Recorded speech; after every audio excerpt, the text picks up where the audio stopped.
Welcome to another edition of A Little Perspective. This month is entrepreneurs, and I am super excited to be talking to one of my favorite people, Leonie Johnston Simmons. She is owner of Lavish Salon. She is a hairdresser. She also has Dime Store Diva Wiggery, as she calls it, where she makes these incredible wig just ensembles. They're art practically. And then she's also such a community leader here on the coast. She's a ball of fun and nonstop laughs whenever you're with her, and has had a really successful business. And so I can't wait to talk with her and hear some tips and tricks, and also hear a little bit about the love of her life, her husband, Bobby. The two of them keep me cracking up on Facebook, and they are for sure relationship goals. So thank you so much, Leonie, for being with me today. Why don't you tell us a little bit about yourself? Well, thank you for having me. This is, I'm just so proud of you, by the way. What you've done and where you've come from is just, it's all inspiring.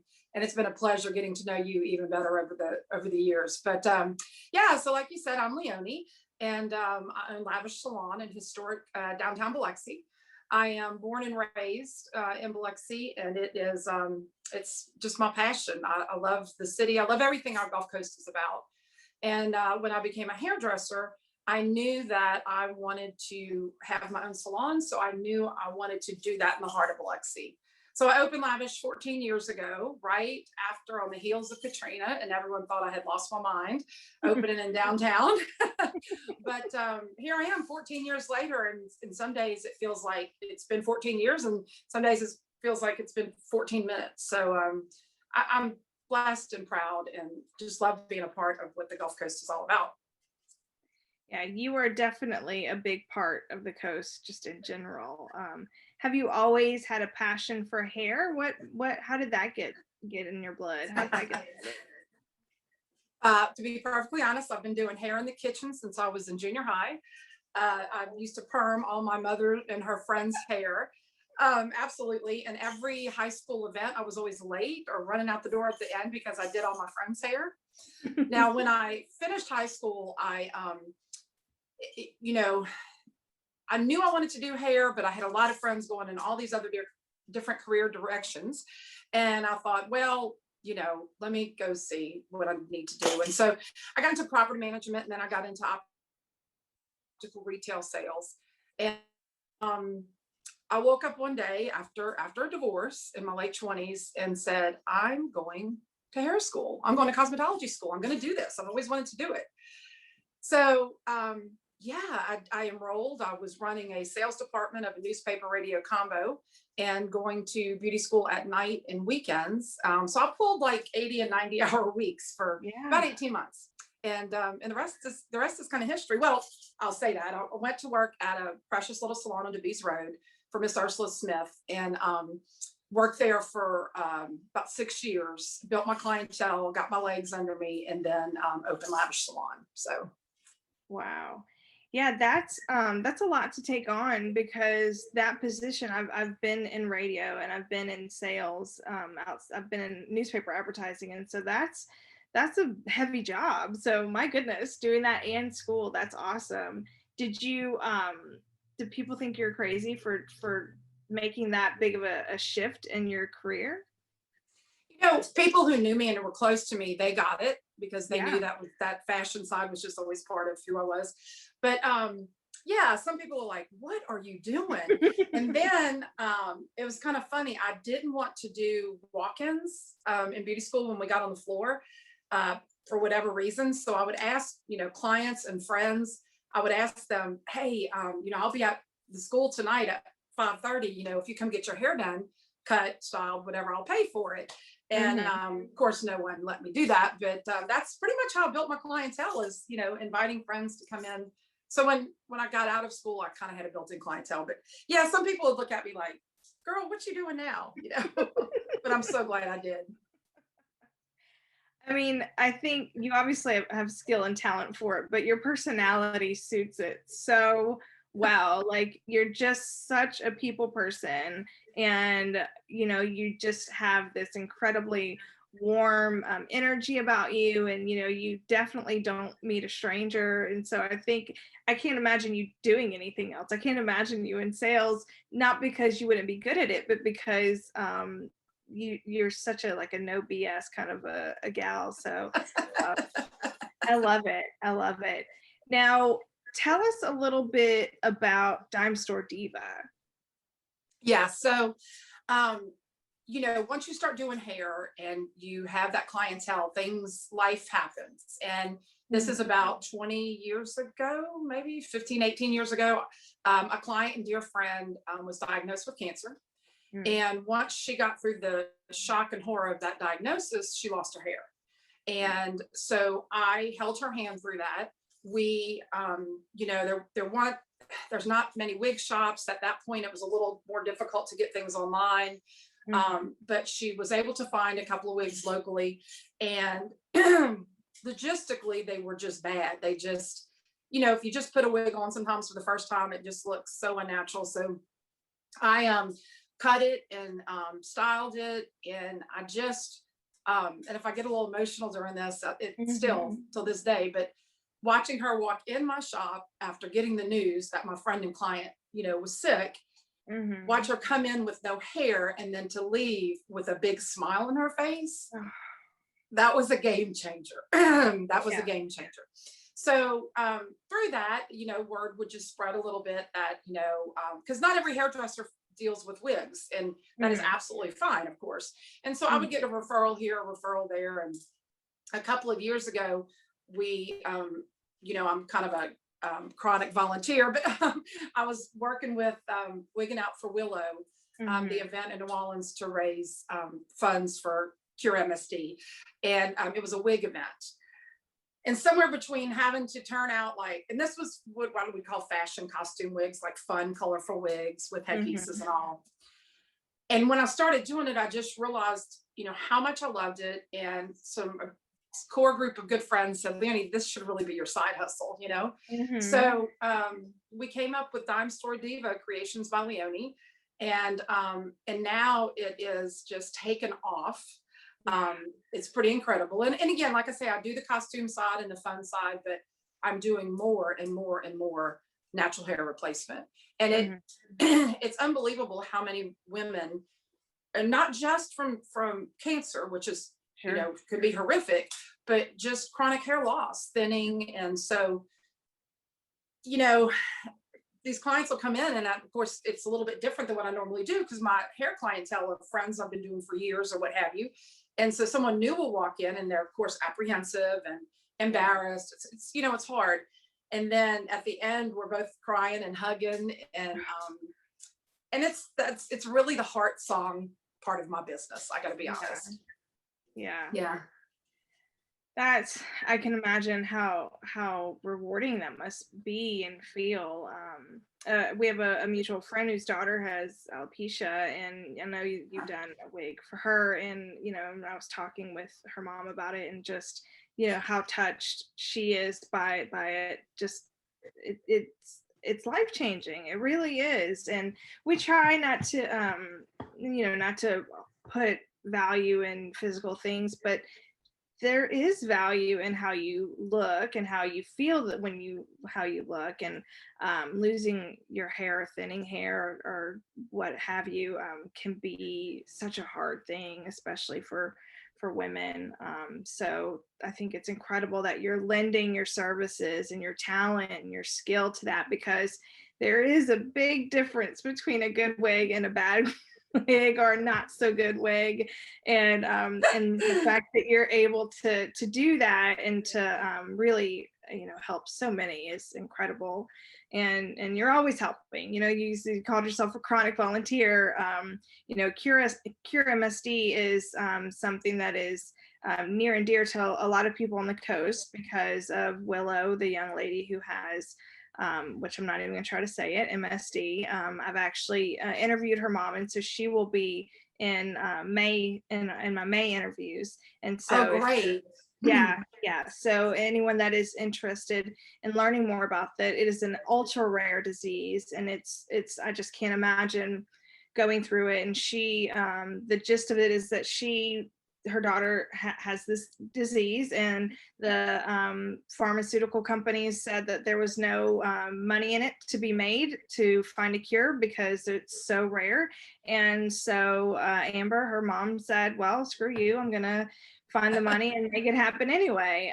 So you helping with Wigging Out for Willow is such a huge part of that fundraiser, and I know it's a big fundraiser for them. And then you also are highly involved in the Biloxi Little Theater. So tell us a little bit about that. Have you always been in theater?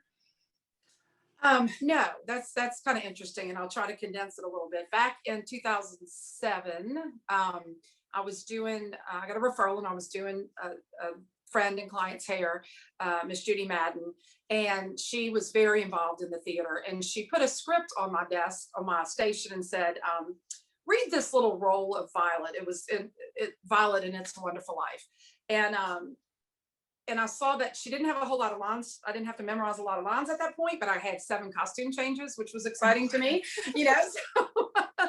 So I did that. And then about the same time, they asked me to host their Bravo Awards, which is like their small, Tony Awards ceremony every year, which is pretty amazing. But, and I did that for many years, and just slowly became involved. And I think the coolest part is I've fulfilled my 3 dream roles that I've ever wanted, that I didn't know I wanted, so including got to play Truvy in Steel Magnolias. Hello. And yes. Yeah, it was amazing. But so then I became about 5 or 6 years ago now. I tell you, during COVID times, sometimes I can't keep up with timing. But anyway, they asked me to come on the board, and then I became president of the theater and did that for 4 years, and have now turned that over. And we've had a couple of great presidents behind me, but we really as a team turned Biloxi Little Theater around, and they're in their like 76th year now.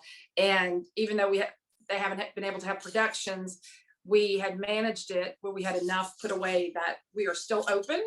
And we're doing some pretty innovative things online. But my point is, when you get people who love the arts behind the arts, and take something with so much history, and a dream team of people to work it. And it was a lot of work. I'm not going to kid you, but it'll be a success. And I'm very proud of the work I did there. I'm very proud of the work that they're doing. And I can't wait till we can actually open back up and go into theater again. But it's coming. It's coming. Yeah, me too. I love the local theater. It's just so special, it really is. And I know that you have poured some serious heart, blood, sweat, and tears into it, and I'm so excited to hear that they made it through the pandemic, because the arts have suffered the most, for sure, and that's just tragic, because it's hard to revive that after it's gone. So I'm very excited. The ball, at the ball, y'all, what is it? And the ball and all. And the ball and all.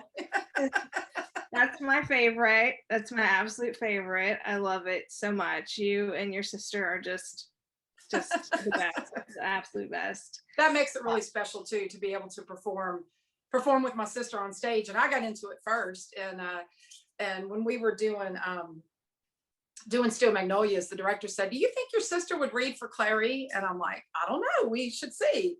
And I was going to be the little sister who was going to coach her big sister through this, and she stepped out on stage and blew it out of the water. So yeah, we've had a ball doing theater together. Yeah, you can tell, like it's obvious that you guys just truly enjoy it. It's so fantastic. I love it. So how on earth do you balance all of this, Leonie? Wow. That's probably something I'm still working on. Mm-hmm.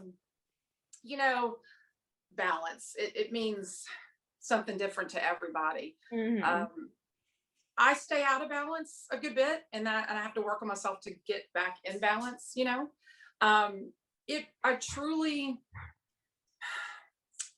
I have to stay somewhat organized. Now, my husband would call it organized chaos, but, and you need someone there to help balance you. I think that's what's most important. And Bobby is really great at saying, okay, girl, you got to reel it in. Because along with work and hair and Dumpster Diva and theater and my volunteering, you know, I love to go and do, you know, I'm a social butterfly. I like to, go to dinners and be with friends. And so yeah, sometimes you just got to, you got to reel it in, but it's good to have someone there, whether it's a best girlfriend or a mentor or a partner, to tell you, hey, it's time. Now our children, who are my step babies, but they're my babies, they're grown. So that does make a lot of difference. I don't know how women with littles do it, but, and they do, but yeah. So, and I'm a chronic insomniac, which is not a good thing, but I do get a lot of emails and paperwork done overnight. I know you are too, because if I'm on the Book of Face, I'll see you pop in there at 3 a.m. But honestly, probably the past 18 months of my life, and not just necessarily COVID, but I've had some health issues, some back issues. I've had to really concentrate on focusing on me. Mm-hmm. And that's a whole nother interview, podcast, whatever you want to call it, but it is important. And if we don't, it's just like the old adage in the airplane, put your oxygen mask on first before you put it on someone else. I mean, there's a reason for that if we're not full and healthy and, balanced, trying to help others, it doesn't work. So, but I'll tell you, my profession is very special. I give a lot behind that chair, but my clients and friends give so much back to me, and that's soul fulfilling, Mm-hmm.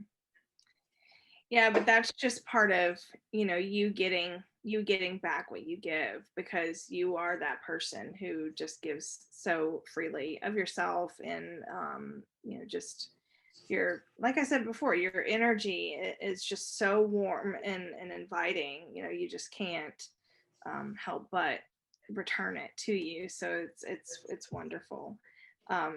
What have been some of your bigger struggles or challenges that you faced as an entrepreneur over the years? Yeah, there were many, many. We had first I opened on the heels of the greatest disaster to hit the Gulf Coast. And then we had a crushing economy a few years after that. And then an oil spill. And at that time, my husband was a charter boat captain and had been for many years. So that went down the tubes. And then between 13 and 15, I gave 3 eulogies and buried 5 people very, very close to me. And then, we fast forward to the pandemic, but honestly, everyone's got something, and I think the biggest challenge for me is to disconnect the panic button. So in other words, you got to ground yourself when something happens or when you see it coming. And you just got to go through it. You just got to go head first through it. And sometimes that is terrifying. But of all of those obstacles, of all of those hurdles, and it's been a year since I lost my brother. And that's been a huge personal issue for me to try to deal with, because grief, can be such a terrible, terrible thing. But I think of all of that, I think spirit and drive and your faith and family and friends get you through that type of thing. I think the biggest challenge, and I would talk to anyone who's an entrepreneur, and especially a small business owner or who starts a small business, being the one-woman show. Mm-hmm. It's like, I do the payroll, I do the, I have to clean the salon. I have to, they think it's all glamorous and, but when you finish late at night, you're cleaning the, scrubbing the toilet bowl. It's like, let's be perfectly honest. But no, and I mean, as you get more successful, obviously you have, you can hire some things done, but I think it's being that one woman shows sometimes, but I have mentors and people that I lean on and have my entire career who I can, ask for help, ask for advice. Mhm. And then Bobby and we're partners. We're partners in this. He's the maintenance guy. He takes out the garbage. God bless him. But yeah, but any entrepreneur who chooses to do this, chooses to open their own business, you've got to have a mentor. You have Yeah. got to have a friend, and you need to have a business plan and put it on paper so you can refer back to it. Yeah, mentorship is so important, and We may be business freezing up just a little bit, but yeah, business friends, being able to toss ideas around with other entrepreneurs who get it, who understand, what you're even talking about, and you don't even have to be in the same business, but just understanding all the stuff that you have to do to keep a business afloat. And mentorship is so important too, and not being afraid to ask somebody for advice. You have to be coachable, obviously, so you have to be willing to take the advice, and hear the things that you're not doing well, or that you could improve on. But mentorship is definitely important, and I know that you value that a lot. And I do too. I think it's something that I think is not as people talk about certifications and this and that, and all these kinds of things, but I don't feel like mentorship is talked about a lot. And I think that there's more value in mentorship, just having a real person that you can connect with, but then also take real life advice from, than a lot of the other stuff. I love that you talked about that. So Bobby is, your partner. He's your handyman. He's your partner in crime. So tell us about, I know you guys go way back. So I was going to say, how did you meet? But, tell us about Bobby. Wow. So Bobby's mom was my Girl Scout leader. And I had, and his sister Lori and I were very good friends and still are. And we were in Girl Scouts together, and I had a crush on her big brother since I was 13 years old. And, but I was, his little sister's friend. So, gosh, but, I used to go on camping trips with their family, and, just grew up. And so I've always had an eye for him. And then, but as life goes on and you grow up, and, I got married, he got married, twice, some of us had a couple of marriages, but, basically right after Katrina, when any new restaurant opened or any new place opened that was serving food, it's like, oh, good, thank goodness, let's go, and so we ended up in the same place one evening, grabbing some food, and we had tons of friends there. And he lost his house and his business in the storm. And, when we saw each other, in fact, I heard a friend say, Bobby Simmons, do you know Leonie Johnston? And I flipped around on that stool so quick, and we laughed and giggled, and we said, oh yeah, we go way, way back. And we talked all night long, and it, that was kind of it. I mean, that was right after the storm, and the next June we eloped. So yeah, and that's been 14 years. And I wouldn't trade it for the world. He is an incredible, oh, he's a hoot. He is a hot mess, but he keeps me grounded. He keeps me grounded. And when my brother was diagnosed 5 years ago, he promised me that at any given moment, if I needed, we traveled back and forth to see my brother in Georgia a good bit. And he promised me, he said, I will make sure you get there at the drop of a hat. And he did that many, many, many a time. But yeah, I couldn't do this without him. I couldn't do all of this without him. He is definitely, he's definitely my partner in crime.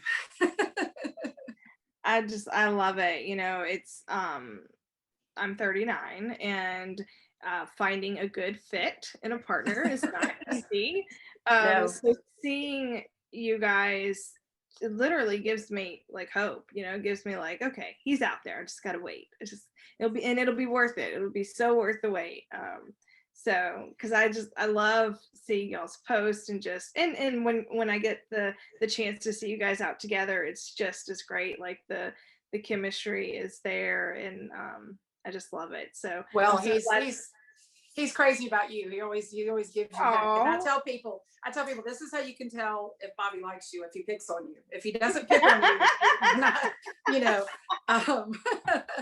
But honestly, it will be worth it. Wait for it. And it's you've got to, bottom line, you've got to be with someone who can make you laugh. Just that's it. You've got to be with Cindy. God, he makes me laugh. He makes me laugh. So so you've had mentorship, and you've been a mentor.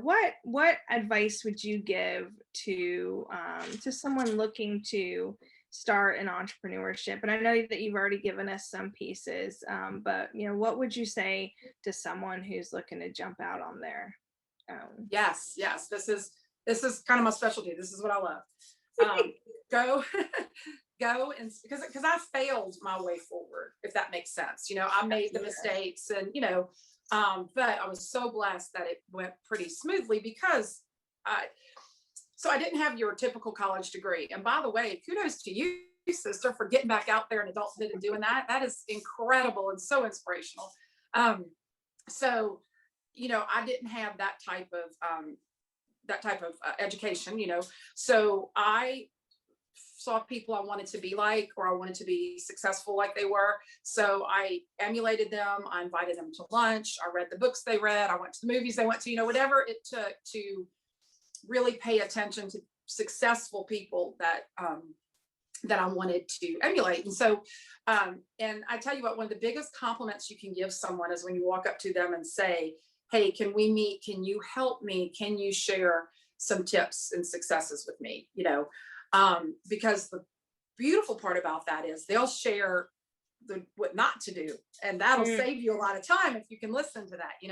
So definitely having a mentor. Number two, my daddy always told me, don't worry about who you bank with so much as having a good banker, and get you a banker, build your relationship with the banker. And, in the early days, my, gosh only knows, some days, maybe, I don't know, didn't have $100 in my business account when I started or whatever, don't you go and get yourself a banker, and they will hold your hand and walk you through it. And that's vitally important. Three is a business plan. Have a business plan. Google how to do one. There's sample ones out there. Have it complete, concise, on paper, where you can refer back to that. There are still times things will be like out of control, or when the pandemic was hitting, or you go back and you can revisit that business plan. It doesn't mean you don't modify it either, but that business plan is very, very important. And then just be sure you love what it is you're going to do, because it will you have to love it. It's not something you can fake. It's not something you can, and like, if I'm talking specifically to hairdressers or people in this industry for a moment. Success is not just about how many haircuts you can do and how much money you can put in the bank. It is about, that's important, but it is about those connections. Gary Michelle, who was a great mentor to me, told me one day, he said, Leonie, people, if they like you and connect with you, they will find a way to do business with you. When I was in sales back then in radio, we were a very small news talk station, and I would go in and I would still get our percentage of the buy. People would say, how are you getting, it's relationships. And especially when you have someone in your chair, it is such a responsibility, because in many cases, I can be the closest person to them, physically and emotionally. They tell their hairdresser everything. And we joke about that, but it's vitally, crucially important to respect that, and to, it's a big responsibility.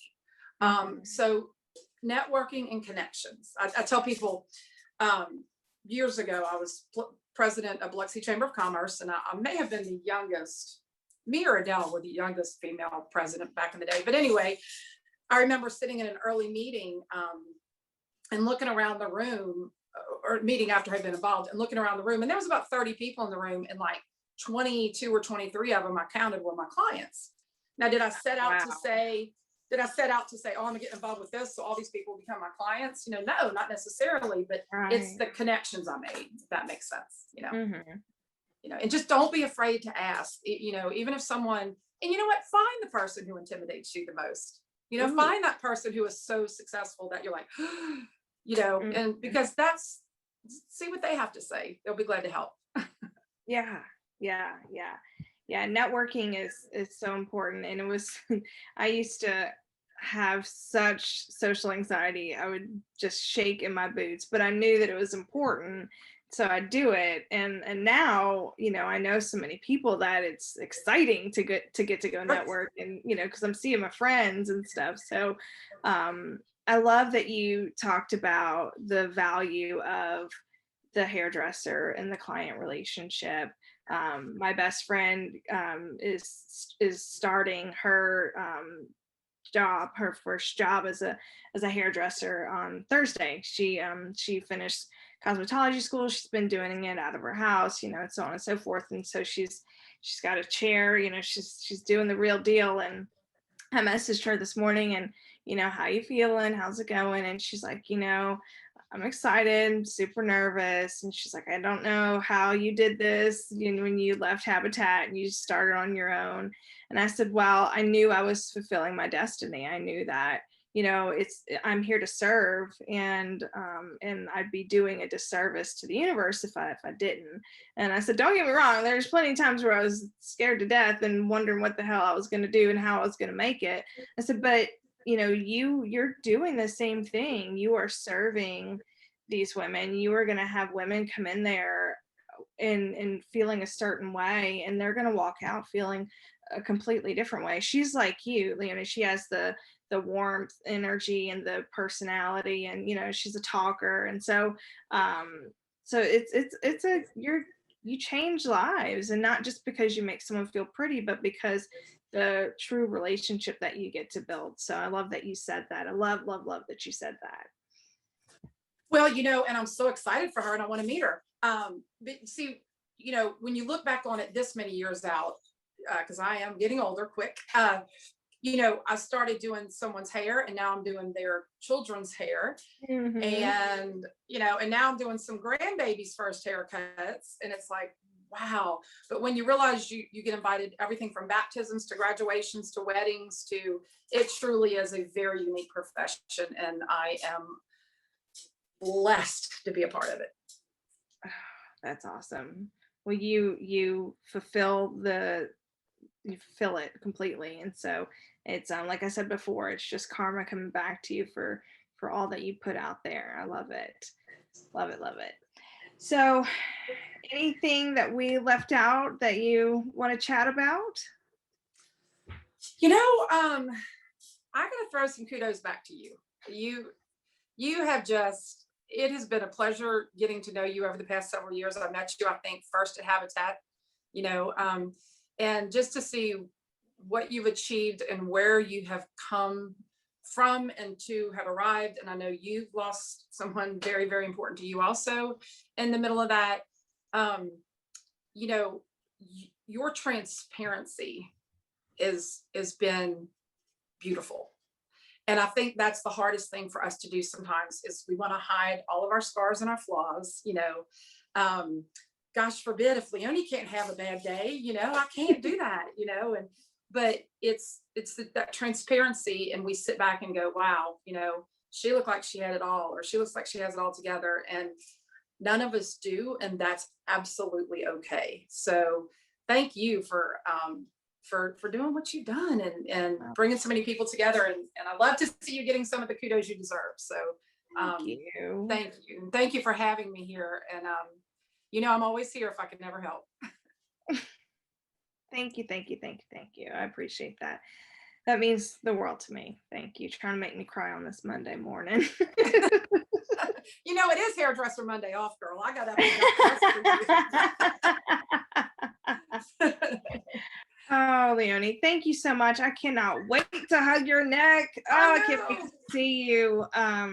I really appreciate this. Has been a wonderful chat, and we'll put your links below on in the comments so how people can reach you for the Wiggery or for the salon or whatever else.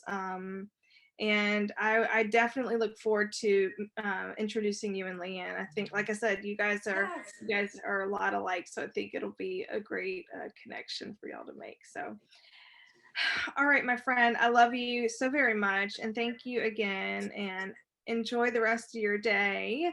And bye, lovies. Thank y'all for listening. Have a great day. Bye. Love you.